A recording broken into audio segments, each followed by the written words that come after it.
Hi, this is Arron. One of the best things about building a guitar-themed YouTube channel is the number of talented guitarists that we've had the pleasure of connecting with and growing a community of like-minded musicians. In this video, we're showcasing 4 of those guitarists and asking you, the viewer, to vote for who your favourite is. Shortly, I will introduce each of our guests and then we will hear each of their solos. But first, the rules. We asked each of our guitarists to play over our John Mayer backing track. They could use either the A or the B section, that was their choice, paying attention to any modulations to bring out those cool chord tones that work so well in this style. And of course, we asked them to film themselves so we can all enjoy what they're doing. What better way to get some different interpretations of a chord sequence than to ask 4 brilliant guitarists to write and record their own solos over the backing. Now, those of you that use our backing tracks regularly will know that we record a guitar solo for you to learn or just enjoy. Whether you like to learn a solo note for note or just use it as inspiration for your own licks and improvisations, check out the links to our Patreon where we regularly post the tab to solos and technical exercises. But this video is about comparing and contrasting different styles and approaches to the same track to demonstrate just some of the different ways a piece can be interpreted. Okay, let's get started with our first guitarist, but before I do, hit that subscribe button, and after the first guitarist has played their solo, I'll tell you how to vote for your favourite guitarist today. Hang around until the end where we will also include details of a giveaway, which, if you like John Mayer, will be the ideal freebie. Solo 1 is by Daniël Crow from the Netherlands. Now, I found Daniel on TikTok where I saw him soloing over a John Mayer style backing track, funnily enough, and I thought he would be the perfect guitarist to open this video. He shares daily content where he puts solos over well-known songs. Let's watch it, and don't forget to check out his links in the description.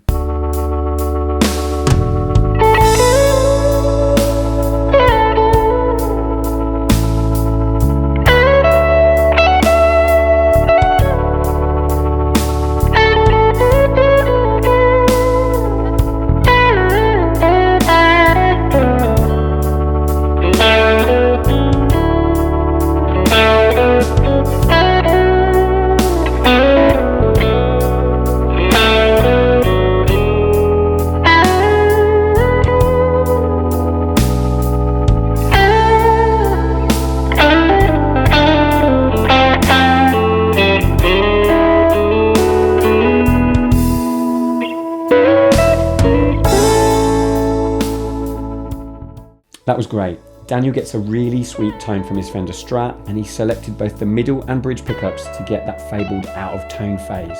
A nice combination of both smoothness with a little bit of bite. I love his use of slides, into, out of and between notes. These glissandos add a slickness to some of his phrases. His use of space is also really impressive. He's not shredding, so you feel that every note counts. And the ending is particularly cool when he switches from A major to A minor pentatonic for the A minor and F major 7 chords before those beautiful diatonic 6 to finish.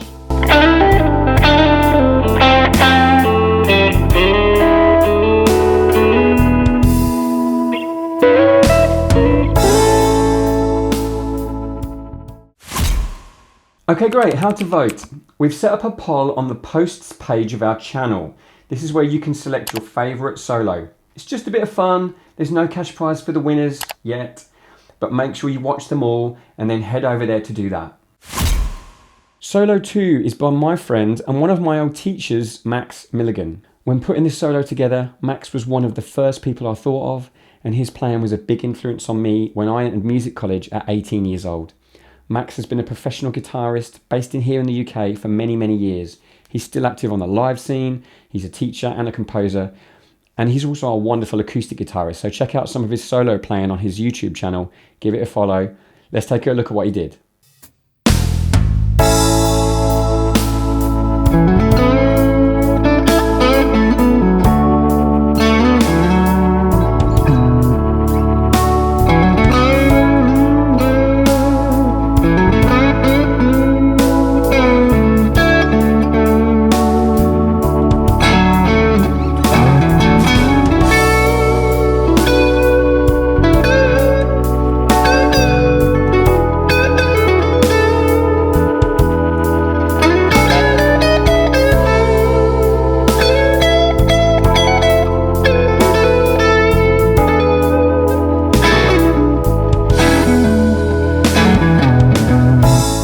Max's solo is very dynamic. He starts quite mellow with some thematic development around the 2nd fret. This is G shape of A major pentatonic.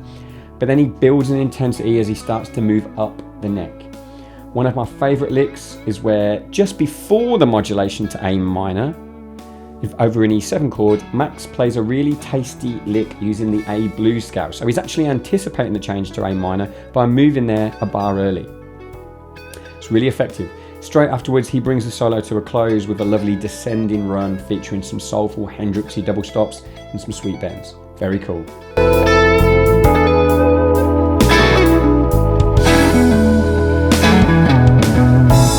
Solo 3 is by a local music legend here in Cambridgeshire. Tom Harlock is a wonderful guitar player and teacher. He does a lot of live work, both acoustically and as a tasty lead player. Tom loves a bit of classic rock, as you'll see from the fact he's playing a Jackson, and you can see that influence in his very melodic lines. Note that you can almost split Tom's solo into 2 parts. Let's listen.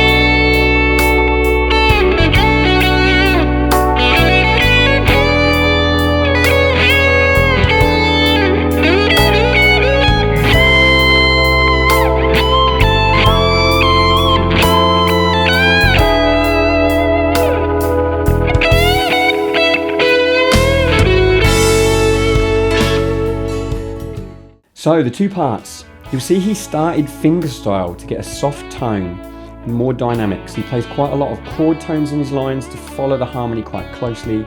You can tell how much he was listening to the backing track as he puts this solo together, because he follows some of the rhythmic accentuations as well as the harmonic changes.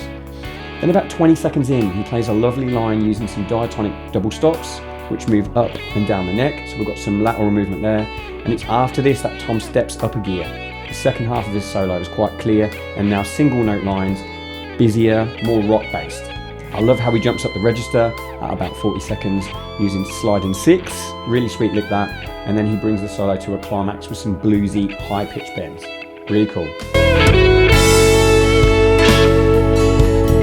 Solo 4 is by Harvey Roper. Harvey's another person I met online this year.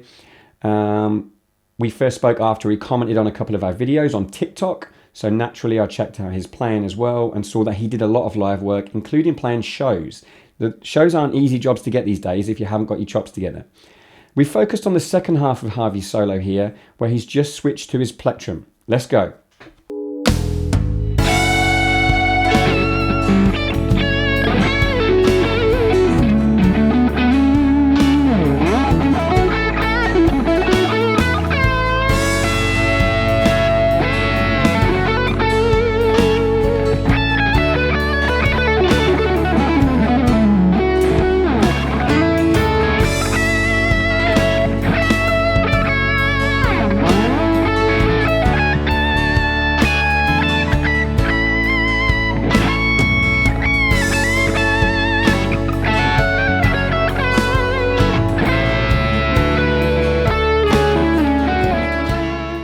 So you'll see that Harvey was high up the neck from the beginning, which makes a nice contrast to the more composed solos we've seen so far. Harvey's actually playing over this track's B section, which is in the slightly darker sounding relative key of F sharp minor. And he really marks this transition with some harder bluesy rock, legato licks, some string skipping. The legato is actually quite impressive, but even as he starts to let go, the solo sort of remains melodic because he tends to land on strong chord tones even when he's shredding, and that is a good tip for anyone who's trying to maintain control even when you start to let rip. If you know what chords you're playing over and you know what the strong tones are, and you can always bring even the fastest of licks home. Great work. We're going to finish this video with my original solo that I originally wrote and recorded for the backing track, which went out on YouTube and Bandcamp. Tab for this solo is free on Patreon if you'd like to give it a go. Now, I'm not going to react to my own solo, obviously, but look out for lots of arpeggios and chord tones. And like many players, I like to switch scales depending upon the chord I'm playing over, major pentatonics, minor pentatonics. I'm also a big fan of using harmonics and sliding octaves. You'll see those in lots of the solos I play.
Thanks for watching this far. We'll be doing more of these videos in the future, using other backing tracks and trying to showcase the players who we've connected with.